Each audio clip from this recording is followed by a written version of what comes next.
Yes. ओम श्री गुरुभ्यो नमः। हरिः ओम। सदाशिवसमारम्भां शङ्कराचार्यमध्यमाम् अस्मद्श्रीगुरुपर्यन्तां वन्दे गुरुपरम्पराम्।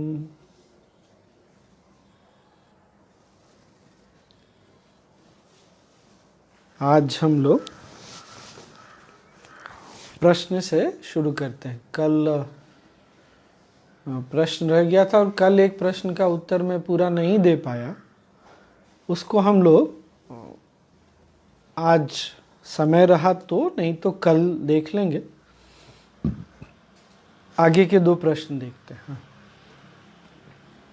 स्वामी जी, ये योग वशिष्ठ का ज्ञान तो बड़ा इंटरेस्टिंग है, बट इसे प्रैक्टिकली कैसे अप्लाई करें हम जिंदगी में?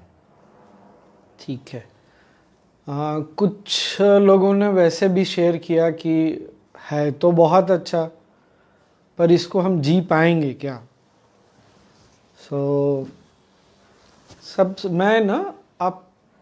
मैंने ऑलरेडी बोला है क्या, अपने जीवन से सीखना हमको बहुत ज़रूरी है। आप अगर अपना बचपन याद करें, हम सब अपना बचपन याद करें, तो हम में से कोई चलना नहीं जानता था, और चलना शुरू किया हमने गिर गिर के। न जाने कितनी बार हम गिरे होंगे, कितने बार घुटनों पर चले होंगे, फिर चलना सीखा। फिर जब हम और बड़े हुए तो याद करिए, जब हम स्कूल में हमने जाना शुरू किया, पढ़ना शुरू किया। मुझे अपना बचपन याद आता है, मैथ्स के गणित के पहाड़ों को देख करके थोड़े समय के बाद तो लगता था क्यों पढ़ाते क्यों हैं ये, इतना सारा याद करके हम करेंगे क्या। और आज अब पीछे मुड़ के देखिए, हम सब्जी बाज़ार जाते हैं, हम किराने की दुकान पे जाते हैं या कहीं भी जाते हैं, क्या हमको कैलकुलेट करना उस कितना हुआ, तुरंत हम मन में ही सारा कैलकुलेशन कर लेते हैं। हमने बहुत बार मिस्टेक किया है, बहुत बार लगा हमसे नहीं होगा, पर अंततः हम आज यहाँ हैं। उसी तरह बहुत बार ज्ञान को लेके भी संदेह होता है, अपने ऊपर ही, अपनी क्षमता पर ही संदेह होता है। इसलिए जब जीवन में पीछे मुड़ के देखते हैं कि कितनी बार जीवन में ऐसा लगा ये हमसे नहीं होगा, फिर हमने उसको चाहे जैसे भी किया, जब ऐसा पीछे मुड़ के देखते हैं तो अपनी क्षमता पर हमारा विश्वास बढ़ता है। अपनी क्षमता पर विश्वास बढ़ता है तो आत्मविश्वास बढ़ता है, और निश्चित रूप से हो जाएगा। इसको दूसरे दृष्टिकोण से देखिए, अगर आप सुदर्शन क्रिया, प्राणायाम, ध्यान कुछ समय से कर रहे हैं, जैसे मैं अपने बारे में बात करूं, मेरे अंदर पहले बहुत चिड़चिड़ापन, बहुत क्रोध था। तो क्या एक ही बार में मेरा क्रोध चला गया, मेरा चिड़चिड़ापन चला गया? नहीं। लेकिन एक चीज निश्चित रूप से बदली, और वो ये थी कि पहले मैं गुस्साता था तो ये जो मन खराब होता था क्रोध के बाद, ये इसका प्रभाव बहुत लंबा समय रहता था। ये कम होना शुरू हुआ। अगर आप अपने जीवन में भी पीछे मुड़ के देखेंगे ना, आज भी चीज़ें हमको नहीं अच्छी लगती, हम हर चीज़ से सहमत हो जाएं, एग्री कर जाएं, ये पॉसिबल नहीं है। कभी कोई चीज़ हमको इरिटेट कर सकती है, कभी कोई चीज़ इरिटेशन के आगे लेके क्रोध भी दिला सकती है। लेकिन अब जब हम अपना संतुलन छोड़ते हैं, तो पहले अगर हमको इतना समय लगता था तो अब इतना समय लगता है। ये बात समझ रहे मैं क्या बोल रहा हूँ? ज्ञान को जीना, सबसे पहले अपने ऊपर संदेह करना, शक करना छोड़िए, और निश्चित रूप से हो पाएगा। हो सकता है अभी किसी घटना के होने और इस ज्ञान को जीने में शायद इतना टाइम लग जाए, शायद इतना ही लगे, हमको नहीं पता, किसी को नहीं पता कितना समय लगेगा। हो सकता है फिर एक समय ऐसा आएगा कि उस घटना के होने और उससे बाहर निकलने में शायद चुटकी भर का समय लगेगा। ज्ञान का उद्देश्य, साधना का उद्देश्य यही है। हो जाएगा, ये पक्का विश्वास रखिए। हाँ हाँ। जय गुरुदेव स्वामी जी। राम जी को इतना ज्ञान था तो उन्होंने माँ सीता को क्यों छोड़ा? पहले मेरे मन में भी राम जी के जीवन को लेके जो एक सबसे बड़ी बात थी वो ये थी। अच्छा, सबसे पहली एक बात तो निश्चित रूप से जान लीजिए, मैं राम जी का एडवोकेट नहीं हूँ। मुझे जो बात उनके जीवन से, इस रामायण जो उनकी जीवनी है उससे अच्छी लगती है, जो मैं समझ पाता हूँ, उसको मैंने अपनाया है। अब दूसरी बात, अब मैं आपको ना एक कहानी और कुछ रामायण की घटनाएं बता रहा हूँ। आप बताइएगा आपको ये कहाँ तक लॉजिकल, कहाँ तक विश्वसनीय, कहाँ तक विश्वास, या ऐसा लगता है कि ये क्या बात है। जब माता सीता का पता चल गया कि वो लंका में है, जब ये भी तय हो गया कि युद्ध होगा ही, तो जो राम जी के साथ कुछ बड़े बुजुर्ग थे, उन्होंने राम जी को ये सुझाव दिया कि प्रभु, हम इतनी बड़ी क्या बोलेंगे, इतना बड़ा चीज करने जा रहे हैं और रावण कोई साधारण व्यक्ति नहीं है। तो ऐसा कहते हैं, ऋषि मुनियों का कहना है कि शिव जी की पूजा करके हमको करना चाहिए। तो सबने ये सुझाव दिया कि शिव जी की स्थापना की जाए। ये वही जगह है जिसको आज हम रामेश्वरम के नाम से जानते हैं, राम के ईश्वर। तो हो गई, सारा सब कुछ हो गया, शिवलिंग भी आ गया, जो भी समझ में आया, सामग्रियां आ गई। इसी बीच में राम जी के खेमे में राम जी, लक्ष्मण जी और सारे हनुमान जी, सारे बड़े बुजुर्ग बैठे, और यह हुआ कि कौन इसकी पूजा करेगा, कौन ऐसा प्रकांड विद्वान और भक्त दोनों, सिर्फ विद्वान नहीं और सिर्फ भक्त नहीं, भक्त कोई भी हो सकता है, विद्वान कोई भी हो सकता है, पर विद्वान भक्त हो जरूरी नहीं और भक्त विद्वान हो जरूरी नहीं। तब चर्चा होते होते यही निष्कर्ष निकला कि रावण से बड़ा कोई पंडित नहीं, पांडित्य उसके जैसा किसी में नहीं, और शिव के भक्त उनके जैसा कोई नहीं। अब ये इतनी विचित्र स्थिति थी कि सब चुप हो गए। राम जी ने हनुमान जी की ओर देखा। इसीलिए हनुमान जी का ना बहुत विशेष स्थान है रामायण में। हनुमान जी को देखा, हनुमान जी तुरंत उठ खड़े हुए और हनुमान जी को बोला कि हनुमान, तुम मेरा संदेश लेकर राम जी के पास, रावण के पास जाओ। और कितने लोगों ने विद्रोह किया, कितने लोगों के भौवें खड़ी हो गई, कितने लोग भौचक्के रह गए, ये क्या बात हुई, रावण को कैसे आप आमंत्रण दे सकते हैं, वो कितना भी बड़ा विद्वान क्यों ना। हनुमान जी ने तुरंत सर झुकाया और लंका गए और रावण के सामने ये प्रस्ताव रखा, पूरी अपने आने का प्रयोजन बताया। और कहते हैं रावण बोले ठीक है, आप आगे चलिए, मैं आता हूँ। रावण अपने पुष्पक विमान से आए, सब लोग भौचक्के होके देख रहे हैं। लक्ष्मण जी का क्रोध से उस समय कहते हैं उनकी ऐसी स्थिति थी कि कुछ भी हो जाए, पर बड़े भैया का चुपचाप खड़े थे। रावण आए, रावण ने सारा चीज देखा, बोले आपने सारी व्यवस्था बहुत अच्छी की है, सामग्रियां भी हैं, परंतु एक चीज की कमी है। तो राम जी ने पूछा क्या कमी है? तो बोले आपका विवाह हो चुका है और बिना अर्धांगिनी के इतना बड़ा प्रयोजन, इतना बड़ा अनुष्ठान सफल नहीं होगा। अब सब राम जी का चेहरा देख रहे हैं। राम जी ने कहा आप पुरोहित हैं, हमारे यहाँ यह नियम है कि अगर यजमान के यहाँ कोई किसी चीज़ की कमी है, कोई भी ऐसी कमी है तो पुरोहित वो पूरा करेगा। आप बताइए क्या कर सकते हैं। पता है रावण ने क्या कहा? कहा कि ठीक है, सीता मेरे साथ आएगी, लेकिन इसी शर्त पे कि पूजा के बाद वो मेरे साथ जाएगी।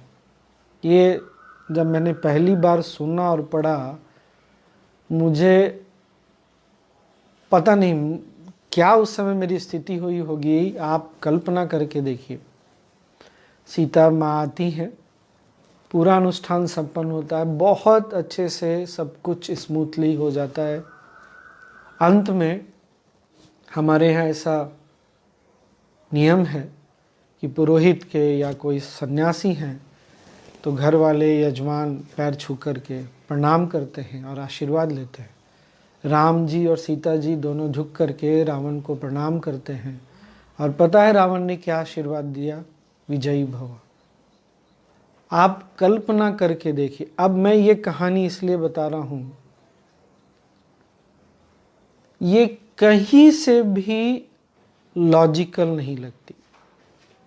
आप जिसके साथ युद्ध करने वाले हैं, आप जिसको मारने वाले हैं, जो आपको मारने वाला है, वो आप जिस प्रयोजन से अनुष्ठान कर रहे हैं उसको पूरा करवाता ही नहीं, आशीर्वाद भी देके जाता है, विजयी भव।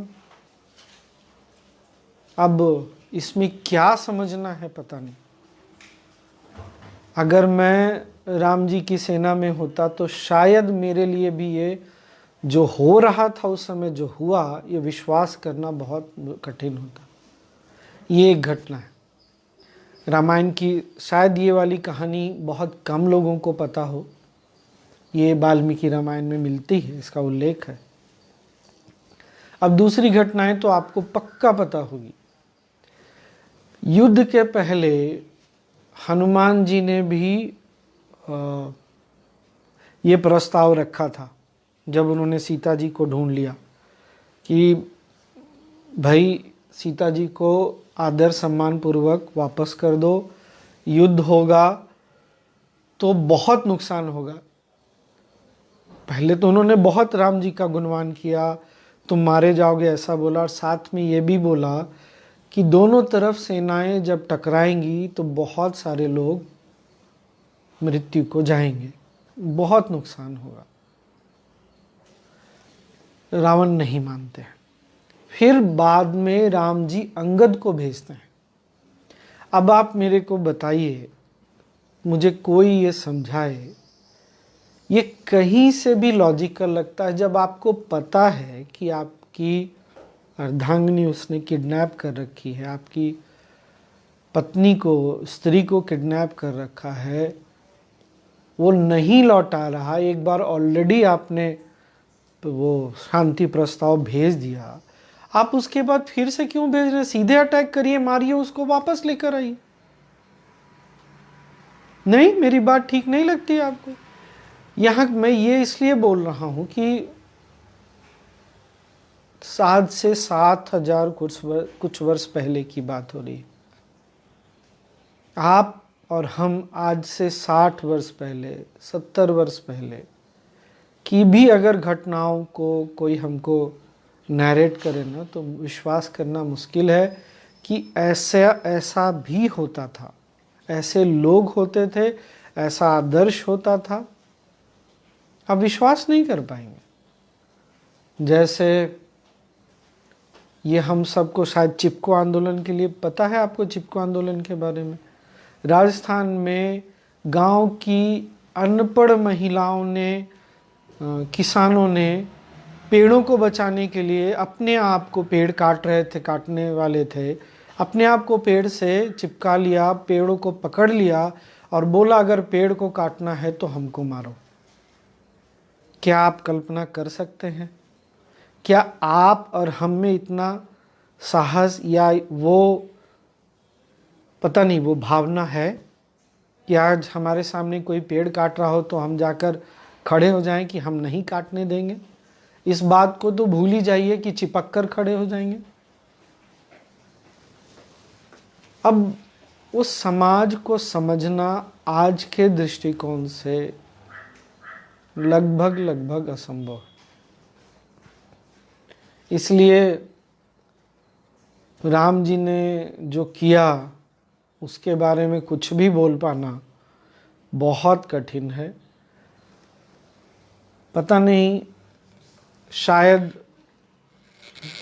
शायद कभी मैं इस पर डिटेल में मैं अपने अनुभव से जो मैंने अपने माता पिता को देखा, दादा दादी माँ या नाना जी नानी जी को, तो शायद मैं कुछ और डिटेल में बात कर सकूं या ऐसी कुछ लिखूं जो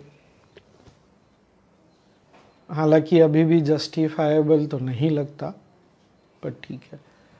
सो I am saying this thing in very short in English also, so that many other people can also understand.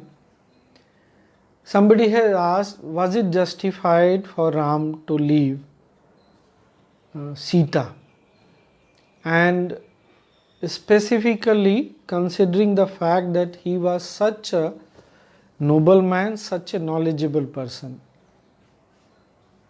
So the thing is, none of us can play the advocate.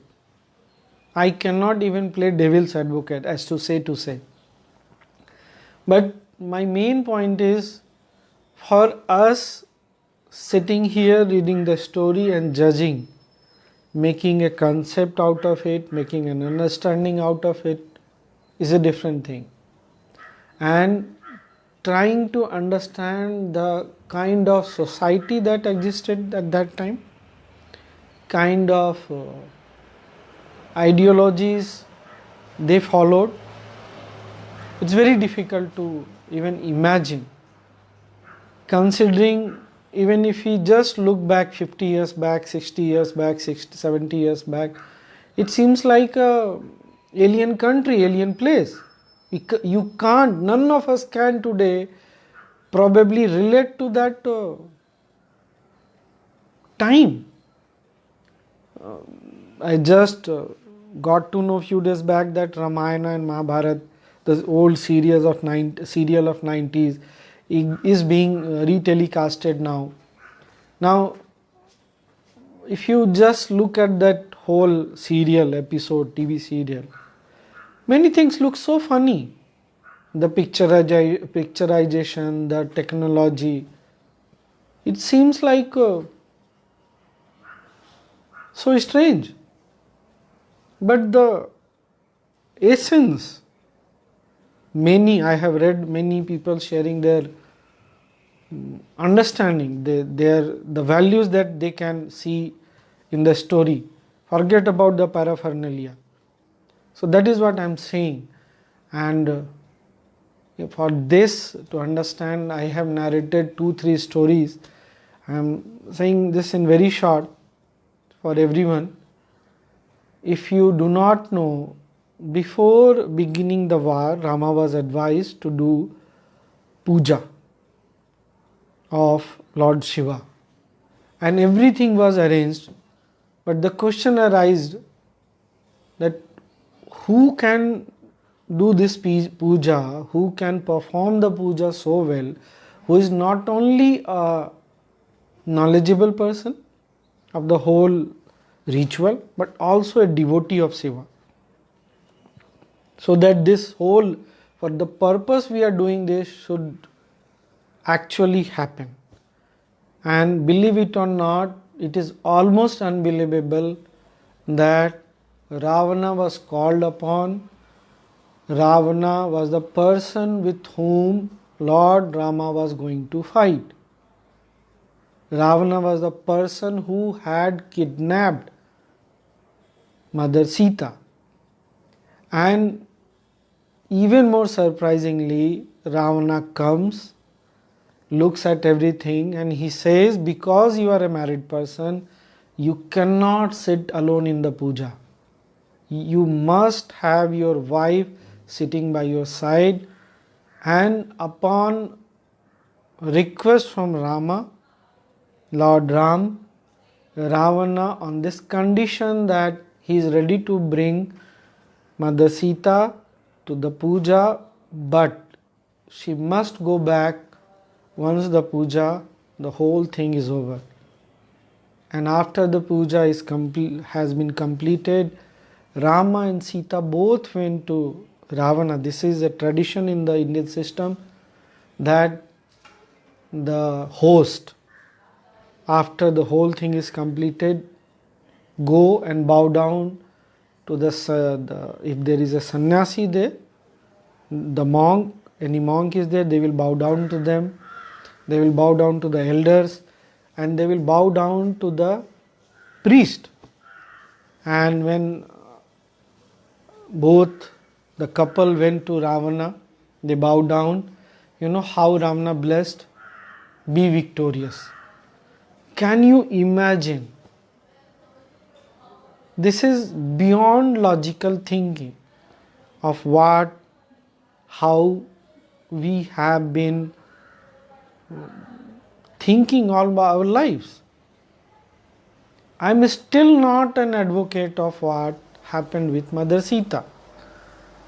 I do not agree with that what has happened. But somehow in the mind I have this thinking that there is something I really need to understand. The society of that time, the ideologies they followed, how they thought about things, how they looked at things, and what kind of life Lord Rama was living.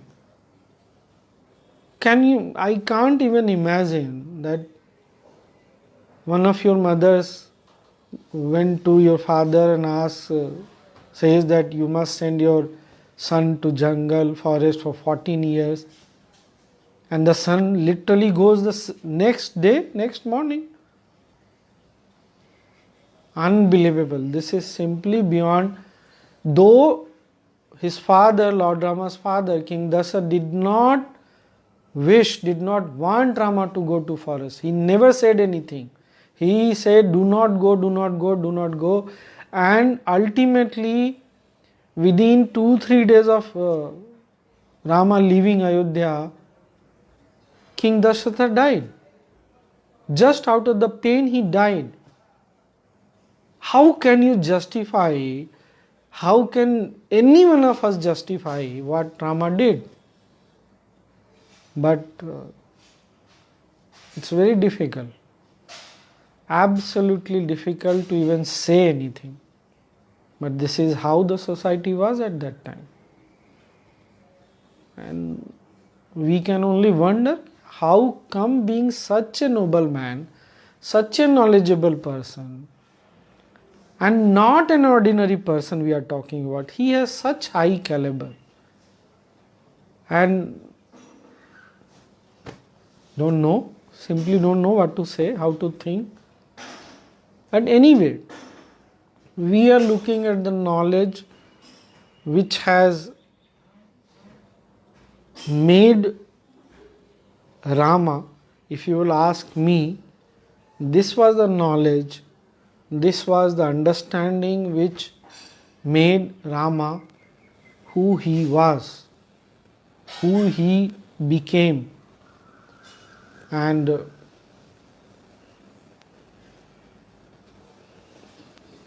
so this is our main discussion today. So now we have come to what are the guidelines for karma. And the first guideline, अच्छा हिंदी में, हाँ, सो कर्म का, पुरुषार्थ का, हम जो भी करते हैं उसका पहला डायरेक्शन, दिशा निर्देश क्या है? गुरु की वाणी, शास्त्र का वाक्य, अपनी अंडरस्टैंडिंग। और गुरु की वाणी और शास्त्र का वाक्य कभी भी दो बात नहीं बोलते।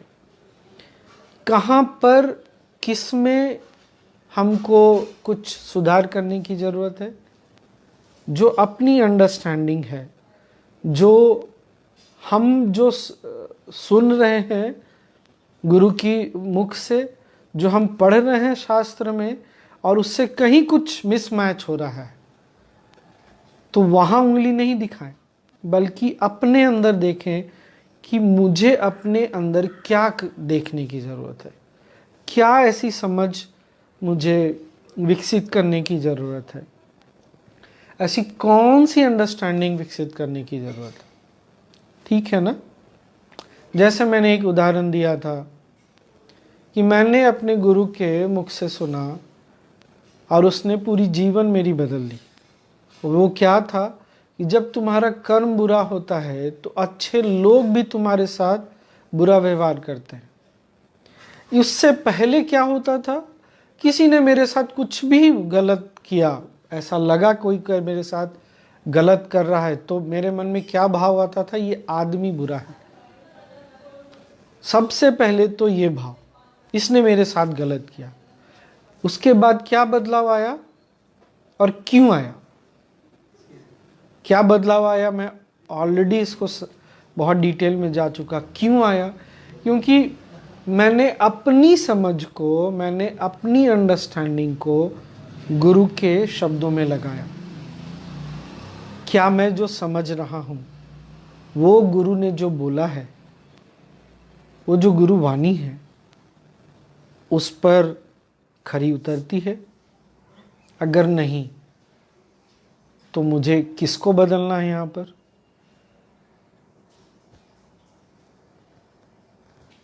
अगर वशिष्ठ मुनि बोल रहे हैं कि राम भाग्य बोलकर कुछ नहीं होता और ईश्वर की इच्छा बोलकर कुछ नहीं होती, और मैंने जीवन भर यही पढ़ा है, सुना है, कितनी बार मैंने बोला होगा कि मेरा भाग्य ऐसा, मेरे भाग्य में लिखा है, मेरा भाग्य खराब है, मेरा भाग्य अच्छा है। क्या अब मैं गुरु की वाणी, शास्त्र के वाक्य पर चलने के लिए तैयार हूँ? यही मेरे जीवन की सबसे बड़ी टर्निंग पॉइंट्स रही है, जंक्शन पॉइंट। क्या इन सब चीज़ों के बाद कभी भी मैंने किसी व्यक्ति को, घटना को दोष नहीं दिया, कभी भी नहीं। मैं एक दो और बहुत, शायद मैंने कभी किसी से शेयर नहीं किया, मेरा ये दायां कंधा ना करीब 3-4 वर्ष पहले से लेके 2 साल, 2.5 साल, 3 साल, ये फ्रोजन शोल्डर बोलते हैं, उससे मैं गुजरा हूँ। इस बीच में मैंने बहुत सारे थेरेपीज़ लिए हैं, दवाइयाँ खाई हैं, physiotherapy, Ayurvedic massage, osteopathy, CST, homeopathy, पर किसी चीज़ ने पूरी तरह से कभी ठीक नहीं किया। कभी किसी से थोड़ा रिलीफ मिला, कभी किसी से बिल्कुल भी नहीं मिला। और ये पता है कैसे हुआ मुझे, जब ये फ्रोजन शोल्डर हुआ उसके कुछ समय पहले से कुछ डिस्कम्फर्ट सा फील होता था, और इसी बीच में मैं किसी एक ऐसे व्यक्ति से मिला जिसने मुझे कोई थेरेपी, वो जानते थे, देखकर बोला कि कुछ तो गड़बड़ है और मैं इसको ठीक कर दूंगा। और ठीक करने की प्रक्रिया में उन्होंने मेरे हाथ को, कुछ ऐसे हाथ को कंधे तक घुमाया, मैं उनको मना करता रहा और वो नहीं माने, ऐसा घुमाया कि फिर उसके बाद की कहानी तो जीवन की कहानी बन गई।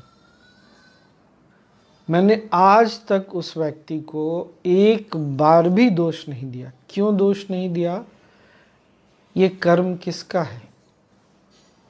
उन्होंने अच्छे इंटेंशन से, क्या उन्होंने सही किया या नहीं किया मुझे नहीं पता। उन्होंने तो उदाहरण दिया, बताया, बहुत सारे लोगों का उन्होंने ठीक कर दिया है। क्या वो मेरा कंधा खराब करना चाहते थे? क्या वो मुझे पीड़ा में देखना चाहते थे? नहीं। फिर आखिर वो ऐसा कौन सा फैक्टर है, ऐसी कौन सी चीज है जिसने मेरे कंधे को जाम कर दिया? कर्म। किसका कर्म? मेरा कर्म, निश्चित रूप से मेरा कर्म। अब मेरे सामने जो मैंने बताया सबसे बड़ा प्रश्न क्या था, मुझे क्या करना है? तो दो ही चीजें, एक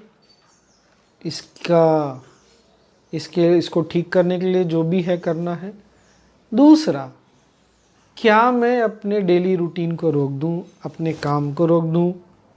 नहीं, मैंने ना अपनी ट्रैवलिंग रोकी, ना अपनी जिम्मेदारियां रोकी। और जैसा मैं ऑलरेडी बोल चुका, मैं इन सब थेरेपी से गुजर चुका। फिर मैंने मेरू भी लिया और धीरे धीरे करते करते करते आज मैं ऐसा कह सकता हूँ कि 97-98% ये मेरा कंधा और हाथ फ्री हो चुका है। जो भी थोड़ी बहुत है इश्यूज वो भी हो जाएगी। आज इतना सौभाग्य है कि मैं साधना कर सकता हूँ, अपने प्राणायाम कर सकता हूँ, आराम से चीज़ों को उठा सकता हूँ। बहुत बार बहुत सारे डॉक्टरों ने बोला कि स्वामी जी आप अपना शुगर लेवल चेक कराइए, जनरली शुगर बढ़ने पे ऐसा होता है। पर इतने समय में मैंने कभी भी शुगर चेक कराया, शुगर लेवल कभी भी बॉर्डर लाइन पर भी नहीं मिला। तो सब चुप हो जाते थे, कोई लॉजिकल रीज़न ही नहीं दिखता है। कोई बात नहीं, हमको यहाँ पर समझने की क्या ज़रूरत है, गुरु की वाणी, शास्त्र का वाक्य और उसके पीछे अपनी समझ को लगाना। आप जो समझ रहे हैं सही समझ रहे हैं या गलत समझ रहे हैं, इसको भी उसके मापदंड पर परखना। बहुत बार हम चीज़ों को समझते हैं, सही समझते हैं, पर ये कौन बताएगा जो हम समझते हैं वो सही है? ठीक है ना, पहली गाइडलाइन ये हो गई। दूसरी कर्म की गाइडलाइन, पुरुषार्थ के लिए क्या गाइडलाइन है, जो हम डिस्कस कर चुके कि हर नई अंडरस्टैंडिंग से एक नई चेतना जागृत होती है, फिर कुछ करने की इच्छा होती है। जैसे आज किसी का प्रश्न है, हाँ ये तो है ज्ञान, बहुत अच्छा लग रहा, शांति भी मिल रही, पर मैं कर पाऊंगा, कर पाऊंगी? तो वो इच्छा शक्ति और उस पर अपने पर ऊपर विश्वास करना। और तीसरा पुरुषार्थ। अगर हमने पुरुषार्थ नहीं किया फिर कोई लाभ नहीं। अपने फेल्योर्स, अपनी असफलताओं पर मत ध्यान दीजिए। हमने चलना सीखा है गिर गिर के, हम इसको भी आगे पार कर जाएंगे, बढ़ जाएंगे आगे। ठीक है ना? और आज इतना ही। फिर कल अब आपके लिए एक होमवर्क, हम सब के लिए होमवर्क। आप जीवन में याद करिए ऐसी कोई भी घटना, और क्या अब आप पीछे मुड़कर उस घटना की जिम्मेदारी लेने के लिए तैयार हैं? क्या आपका मन ये बात समझ रहा है, यहाँ मन का मतलब मन बुद्धि चित्त सारा, कि कहीं ना कहीं मुझे जिम्मेदारी लेने की ज़रूरत है? और क्या आप इसकी जिम्मेदारी लेने के लिए तैयार हैं? और अंतिम हैं तो क्या आप पुरुषार्थ करने के लिए तैयार हैं? पुरुषार्थ अपनी अंडरस्टैंडिंग को फाइनली एक्शन में लाना, अपनी समझ को, जो नई समझ डेवलप हुई है, जो नई समझ उभरी है, उसको अपने पुरुषार्थ में, अपनी वाणी से, व्यवहार से, क्रिया से उसको उसमें ढालना, इसके लिए तैयार हैं? ये हमारा आज का होमवर्क है। ठीक है? और क्या कुछ प्रश्न हैं? फिर से प्रश्न लेना है? अच्छा ठीक है, कुछ और प्रश्न ले लेते हैं।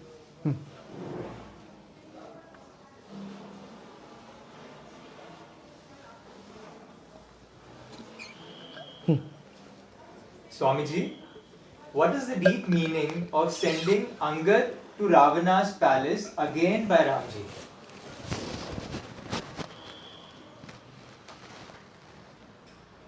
जो बहुत मैच्योर लोग होते हैं ना, जो सिर्फ आज नहीं आगे भी देख पाते हैं,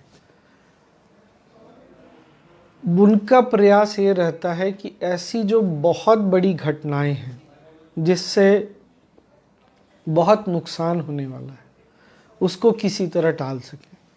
पहली बात ये, तो राम जी को ये तो दिख रहा था युद्ध होगा तो युद्ध इतनी आसानी से तो नहीं जीतने वाले हम, उनकी सेना सामने की सेना में बहुत लोग मरने वाले हैं, किसी तरह इसको टाल सकें, किसी तरह उद्देश्य भी पूरा हो जाए। अपने सिद्धांत से उद्देश्य से पीछे नहीं हटना, लेकिन वो कदम पहले आगे बढ़ाना कि शायद बातचीत से बात बन जाए। जो युद्ध है वो अंतिम उपाय है, इसीलिए राम जी ने अंगद को भेजा। पर यहाँ पर ना एक और बहुत विशेष चीज है जो मैं देखता हूँ।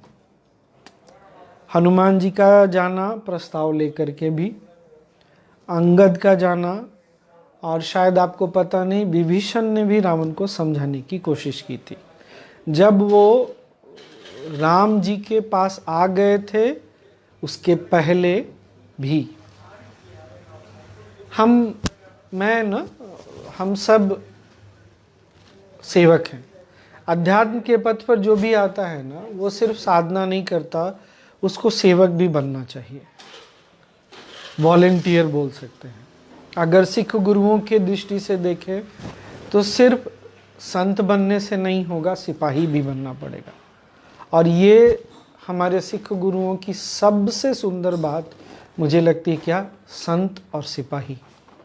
तुम ध्यान करो, साधना करो, अध्यात्म के पथ पर आगे बढ़ो, पर ये अकेला काफ़ी नहीं है, तुमको सिपाही भी बनना है। और यही बात मुझे पूज्य गुरुदेव की बहुत अच्छी लगती है। उन्होंने सिर्फ साधना और ज्ञान नहीं दिया, मुझे एक वॉलंटियर भी बनाया। अब जब भी हम वॉलंटियर के रूप में, एक सेवक के रूप में निकलते हैं, वॉलंटियर का सही शब्द होता है स्वयंसेवक। क्या हनुमान जी को बेइज्जती नहीं सहनी पड़ी? क्या हनुमान जी को संघर्ष नहीं करना पड़ा? क्या हनुमान जी के लाइफ पर थ्रेट नहीं आया? जब अंगद गए, अंगद का भी अपमान किया रावण, अपमान किया, सिर्फ अंगद का अपमान नहीं किया, अंगद जिनका संदेश लेके आए हैं उनका भी अपमान किया। क्या हमको बहुत बार ना, जो सेवक होते हैं, हमारे जैसे वॉलंटियर होते हैं, उनको लगता है हम अच्छे काम के लिए निकले हैं तो हमें कोई कठिनाई क्यों आनी चाहिए? अरे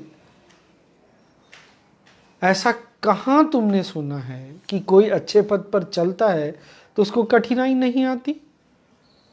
जब हनुमान जी को कठिनाइयों का सामना करना पड़ा, अंगद को करना पड़ा, विभीषण को, क्या बोलते हैं, विभीषण को आज भी लोग भारत में अच्छे दृष्टि से नहीं देखते कि घर का बेदी लंका ढाए, किसको नहीं देखना पड़ता है? तो क्या आज अगर मुझे कुछ कठिनाई देखनी पड़ती है तो बहुत बड़ी बात हो गई? क्या बहुत अनूठी बात हो गई? नहीं। अगर मैं सच्चा वॉलंटियर हूं, मैं सच्चा सेवक हूं, तो मुझे कभी भी इन कठिनाइयों से पीछे नहीं हटना चाहिए और कभी भी मेरे मन में ये शिकायत नहीं आना चाहिए कि मैं अच्छे काम के लिए निकला हूं तो मेरे साथ इतनी सारी कठिनाइयां क्यों आएंगी। पक्का आएगी। आप इसको स्वीकार कर लेंगे और आगे बढ़ेंगे तो बहुत अच्छा है। स्वामी जी, प्रारब्ध कर्म संचित कर्म का कॉन्सेप्ट बताइए। हम जो भी करते हैं, जो बोलते हैं, जो सोचते हैं, वो कर्म के रूप में एक जगह जाके समझ लीजिए। अगर आज के टर्मिनोलॉजी में आज के रूप में देखें तो बैंक में जाकर जमा हो जाता है। और ये जो बैंक है ये कर्म का बैंक है। ये जो सारे कर्म मिल जाते हैं, डिपॉजिट हैं, इसको बोलते हैं प्रारब्ध कर्म। अब इन प्रारब्ध कर्म में से कोई एक छोटा सा हिस्सा निकल कर हमारा जीवन बनाता है।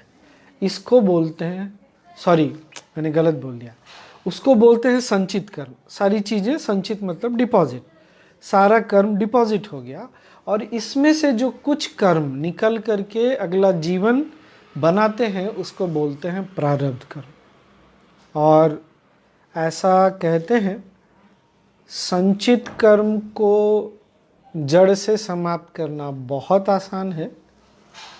इसके अलग अलग और बहुत सारे उपाय हैं। ज्ञान साधना निश्चित रूप से उपाय है।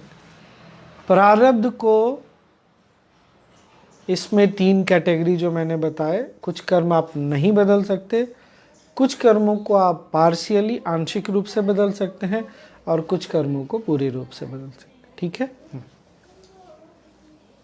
स्वामी जी, साधना तो हो रही है, रोज ज्ञान के लिए समय नहीं निकाल पा रहे, व्हाट टू डू? लॉकडाउन में तो समय मिल ही रहा होगा, निश्चित रूप से निकाल लीजिए। बाकी के जीवन में, जैसे मैं एक उदाहरण दे रहा हूँ, ये मैं किसी से कहाँ मिला था, भरूच में मिला था। वो डेली, उनकी छोटी सी फैमिली थी, परिवार है छोटा सा, पत्नी, बच्चे, बच्चा भी छोटा। वो डेली ऑफिस जाते, डेली ऑफिस से आते, साधना तो किसी तरह हो जाती। पर उनका ये कहना था जब मैं वापस आता हूँ, और वो शहर के रहने वाले नहीं थे, तो पत्नी को भी समय चाहिए, मेरा बच्चा छोटा है उसको भी समय चाहिए, और फिर ये सब करते करते रात हो जाती है, मैं थक जाता हूँ। मैंने उनसे पूछा आप ऑफिस कैसे जाते हैं? उन्होंने बोला मैं हमारे ऑफिस की बस आती है। मैंने पूछा आपके ऑफिस के बस से आपको कितना टाइम लगता होगा ऑफिस पहुंचने में? तो बोले आधे घंटे, मिनिमम 45 मिनट लग जाते हैं। मैंने बोला आते समय जाते समय आपके पास यही स्वर्णिम अवसर है। आप ऑब्वियसली बस में बैठे हैं तो अपने कलीग्स हैं, एक बार हाय हेलो कर लीजिए, 5 मिनट में जो भी बातचीत करना, हाल चाल लेना है ले लीजिए। और बाकी के समय आज यूट्यूब पर या आर्ट ऑफ लिविंग का जो ऐप है उस पे गुरुदेव के सारे ज्ञान है, और बहुत बढ़िया ऐप बनाया हुआ है। आप उसको सुनिए आते समय जाते समय, या कम से कम एक बार तो सुनिए, 15 मिनट इतना भी बहुत है। फिर मन ना धीरे धीरे सारी चीज़ों को अपने अंदर सोखने लगता है, और जैसे जैसे वो मन में बैठने लगता है फिर वो जीवन में उतरने भी लगता है। तो मेरा ऐसा मानना है कि 15 मिनट, आधे घंटे कभी भी निकाल लीजिए आते जाते, ट्रैवलिंग करते समय, और ज्ञान पर भी थोड़ा अपना ध्यान लगाइए। ठीक है। एक अंतिम प्रश्न। हाँ स्वामी जी, कुछ लोग ऐसे होते हैं जिनको कुछ भी बुरा कर्म करने में जरा भी नहीं सोचते। ऐसे लोगों के साथ कैसे डील किया जाए? हमारे यहाँ ना 2 दृष्टिकोण से इसको देखते हैं। एक, आपने शायद सुना होगा साम दाम दंड भेद, और एक महर्षि पतंजलि। महर्षि पतंजलि बोलते हैं कि कोई गलत काम कर रहा है ना तो उसको एजुकेट करो, बताओ। बहुत बार सामने वाले को पता ही नहीं होता कि वो गलत कर रहा है, तो उसको हमको सिखाना, एजुकेट करना बहुत ज़रूरी है, और उसके बाद उसके विवेक पर छोड़ देना है। दूसरी बात, मान लीजिए कोई गलत कर रहा है तो सबसे पहले उसको ये बताइए कि तुम जो कर रहे हो वो गलत है, इससे मुझे नुकसान है, औरों को नुकसान तो है ही, साथ में ये तुम्हारे लिए भी बहुत गहरा नुकसान लेकर आएगा। उसके बाद उसको कुछ दिन के लिए इग्नोर करिए। फिर अगर वही गलती, सेम मिस्टेक अगर वो दोहराता है, if that person is repeating the same mistake again, उसको बात करिए और इस बार थोड़े कड़क आवाज़ में समझाइए कि मैं तुम्हारी, अगर तुम नहीं मानोगे तो मेरा तुमसे अब कोई संबंध नहीं रह जाएगा, मैं तुम्हारी कंप्लेन कर दूंगा, मैं तुमको फिर थोड़ा समय देता हूँ। अगर वो फिर भी नहीं मानता, फिर उससे अपना पूरा संबंध, अगर वो आपके संपर्क में है, पूरा संबंध काट दीजिए। इसी को जेल की सज़ा बोलते हैं। अगर इसके बाद भी बात नहीं मानती, मान लीजिए वो जेल की सज़ा में नहीं है वो व्यक्ति, फिर भी नहीं मानता, तब एक्शन लेने की ज़रूरत है। और अब शब्दों से, बातों से बात नहीं बनने वाली, डंडे से बात बनेगी। आप डंडा लेके नहीं जाइएगा, ये काम प्रशासन का है फिर, या घर के बड़े लोगों का है, या उसके आसपास के जो भी आपके समाज में लोग हैं उनका है। ठीक है ना? पर ये अंतिम उपाय है। अक्सर अज्ञानता में ये उपाय हम पहले करते हैं, बातचीत वाली बात बाद में, फिर बात नहीं बनेगी। ठीक है ना? तो आज के लिए इतना रहने देते हैं, फिर कल मिलते हैं। हाँ।